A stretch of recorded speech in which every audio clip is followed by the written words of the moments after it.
কথা বলেন। আরে কাঁদতে কাঁদতে আপনি শেষ।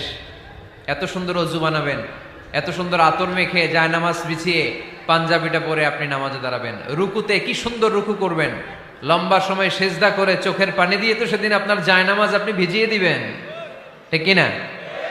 কেন এমনটা করবেন? কারণ আপনি জেনে গিয়েছেন এটাই আমার শেষ নামাজ, তাই না? তো প্রতিটা নামাজের সময় এই জিনিসটা ভাবলে সমস্যা কোথায়? আমরা যে আরো আধা ঘন্টা এখানকার সবাই বেঁচে থাকবো কোনো গ্যারান্টি আছে? আরো 10 মিনিট হায়াত পাবো, গ্যারান্টি? 5 মিনিট, 2 মিনিট, শ্বাস যেটা নিলাম, ব্রেথ ইন করলাম, এটার ব্রেথ আউট করতে পারবো, কোনো গ্যারান্টি আছে? তো প্রতিটা সালাতের মুসল্লায় যখন দাঁড়াই এই চিন্তাটা আমাদের মাথায় আসে না কেন যে এটাই আমার শেষ নামাজ? সল্লু সালাতান মুআদ্দিন। যখনই নামাজে আমরা দাঁড়াবো আমরা ভাববো হতে পারে এটাই আমার জীবনের শেষ নামাজ, এটাই জীবনের, ভাবা যাবে? আর লম্বা চূড়া রুকু করবেন, লম্বা সেজদা করবেন, রুকুতে পিঠটা সোজা রাখবেন।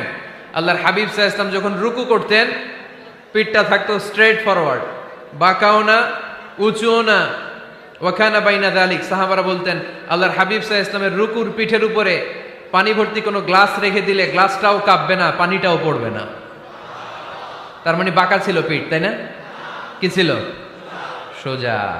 আবার আল্লাহর হাবিব সাল্লাল্লাহু আলাইহি ওয়াসাল্লাম বললেন সবচেয়ে বড় চোর যে নামাজে চুরি করে। সাহাবারা বললেন কাইফা ইয়াসরিকু ফিস সালাহ, নামাজে কেমনে চুরি করে?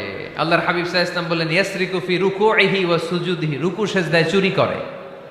এরকম নামাজ চোর আছে না নাই? রুকু থেকে সোজা হয়ে দাঁড়িয়ে কয়েক সেকেন্ড আপনি রিল্যাক্স করবেন।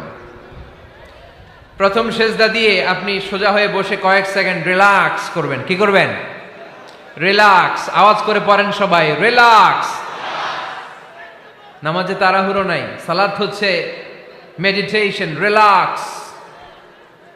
এক সেজদা দিয়ে বসে আপনি রিল্যাক্স করবেন ধীরস্থির ভাবে, এরপরে দ্বিতীয় সেজদায় যাবেন। অনেকে সেজদা প্রথমটা দিয়ে কোন রকম মাথাটা তুইলেই আবার সেজদায় দৌড় মারে, আছে না নাই?